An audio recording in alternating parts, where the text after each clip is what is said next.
করতে পারি ডেফিনেটলি আমরা যেই প্রফেশনে যাব সেখানে ভালো করতে পারবো। আমি যে একটা স্যারের সাথে অ্যাড করি যে আরেকটা এরকম টক শোতে দেখতেছিলাম যে ওরা একটা রিসার্চ করে দেখছে যে যারা সাকসেসফুল লোক তাদের একটা কমন কোয়ালিটি আছে, এটা বাংলায় বলে জিঘাংসা।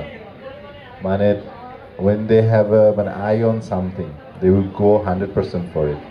এবং এইটা এইটা আপনি দেখবেন আপনার বন্ধুদের মধ্যেও যারা যে জিনিসটাতে ভালো, কেউ খেলাতে ভালো, ও খেলার ব্যাপারে মানে he will not compromise anything.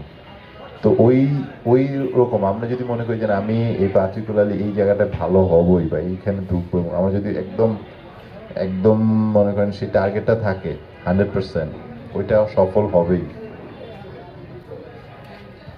আর আরেকটা হচ্ছে যে মানে একটা প্ল্যানিং আমার মনে আছে যে এটা যে শেয়ার করি, ওই আমি যখন আইআইটিতে পড়তাম তো আপনার সেকেন্ড ইয়ারে আমি আর আমার ফ্রেন্ড আমরা একটা প্ল্যান করি